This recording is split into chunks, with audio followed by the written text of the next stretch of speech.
बंधुओं, अगर सुख पाना है तो सब लोग मेहनत कीजिए, सब लोग मेहनत कीजिए, धन कमाइए, पक्का का घर बनाइए, इसके स्कॉर्पियो बोलेरो पर चढ़िए, बेटी के विवाह में 10 लाख 20 लाख खर्च कीजिए, बेटा बेटी को अच्छा अच्छा कन्वेंट विद्यालय में ले जाकर के पढ़ाइए, सुख और शांति से जी लीजिए। बंधुओं, जरा विचार किया जाए, अगर जीवन में सुख पाना है तो मेहनत कीजिए, परिश्रम कीजिए। विद्यार्थी अगर पढ़ रहा है तो ध्यान लगा के विद्यार्थी पढ़े, चेतना लगा के पढ़े, वो विद्यार्थी इंजीनियर बनेगा, डॉक्टर बनेगा, प्रोफेसर बनेगा और माता पिता को सुख पहुंचा देगा। आप भी यदि खेती करते हैं तो ध्यान लगा के, चेतना लगा के खेती कीजिए, तब आपके जीवन में सुख आएगा। और नहीं तो मकई में पानी देना है, आप साली के यहाँ बैठे हुए मकई सुन, गाय का दूध दूहना है, आप बैठ के ताश खेल रहे, दुकान में गहकी को सौदा देना है, आप बैठ के उधर दारू पी रहे। कैसे आपके जीवन में सुख आएगा? कोई नहीं सुख लाएगा आपके जीवन में।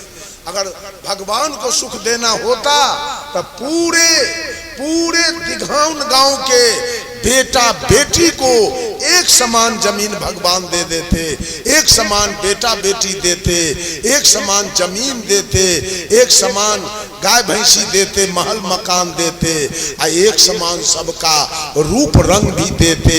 देखिए इसी गांव में कोई कितना सुंदर है और इसी गांव में कोई कितना कुरूप है।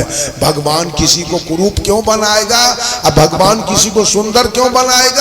वो भी आपके कर्म का परिणाम, वो भी जीव के कर्म का परिणाम है कि अपना कर्म से कोई सुंदर चेहरा पाया है और अपने कर्म से कोई कुरूप चेहरा पाया है। अपने कर्म से कोई राष्ट्रपति के यहाँ जन्म लिया है, अपने कर्म से कोई सदा और कोई माझी के घर में जाके जन्म लिया है। जिसका घर का टाटी भी ठीक नहीं है, उस घर में जाके जन्म। अपने कर्म का परिणाम, किसी गांव में 2 घर और किसी गांव में 3 घर नौआ हजाम होता है। 2-3 घर से बेसी रहता है गांव पीछा, यही रहता है। लेकिन देखा जाए अपने कर्म का परिणाम था माननीय कर्पूरी ठाकुर जी का, तो बिहार का 3-3 बार मुख्यमंत्री बने थे। दुघड़बा होके बिहार के 3-3 बार मुख्यमंत्री अपने कर्म के परिणाम से। रामविलास पासवान जी इतने बड़े नेता होकर रगड़ते रगड़ते दुनिया से चले गए, लेकिन मुख्यमंत्री का गद्दी उनको नसीब नहीं। आनन फानन में जीतन राम मांझी मुख्यमंत्री की गद्दी पर चढ़ गए। वो जीतन मांझी के अपने कर्म का परिणाम था। अपने कर्म के परिणाम से ये देख रहे हैं, इनको औरत वाला शरीर मिला, और अपने कर्म के परिणाम से हम लोगों को मर्द वाला शरीर मिला। अपने कर्म के परिणाम से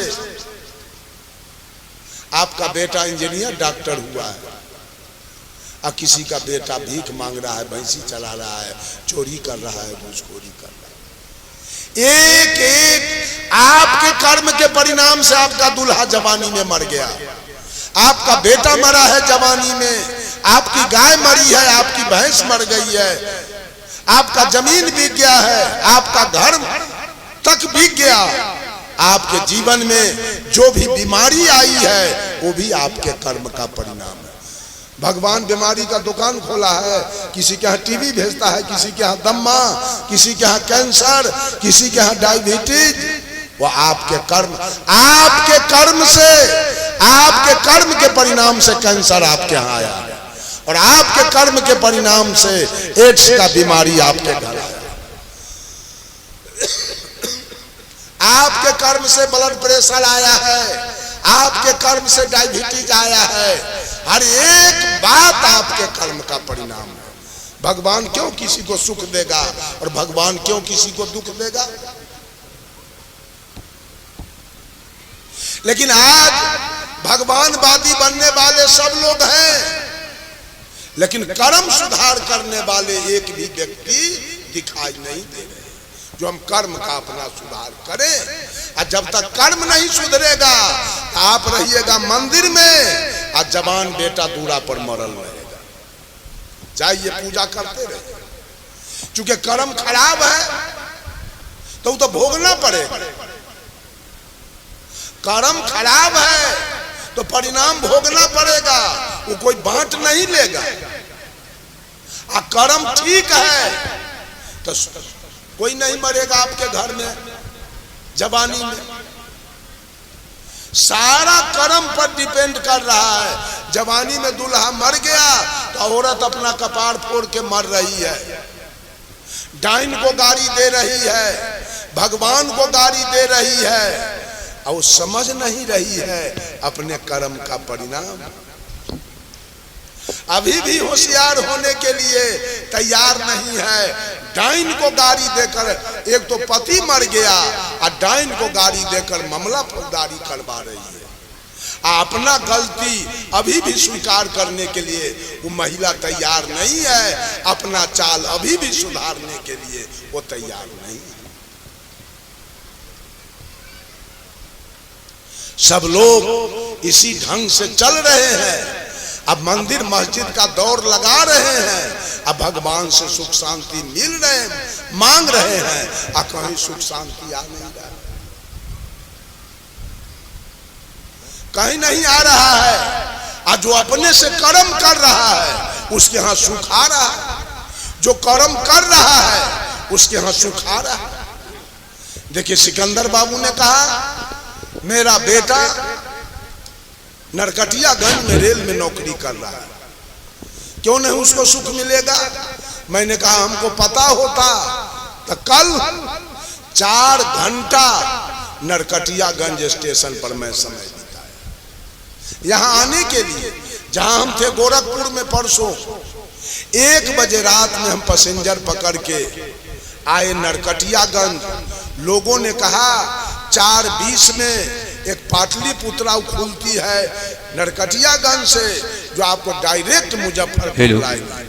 और जब हम नरकटियागंज पैसेंजर से आए 10 मिनट लेट हुआ, तब तक पाटलिपुत्र खुल के चली गई।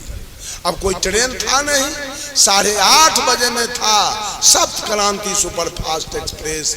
4 बजे से लेकर और 8:30 बजे दिन तक मैं नरकटियागंज प्लेटफार्म पर बैठा रहा, वहां गाड़ी के इंतजार।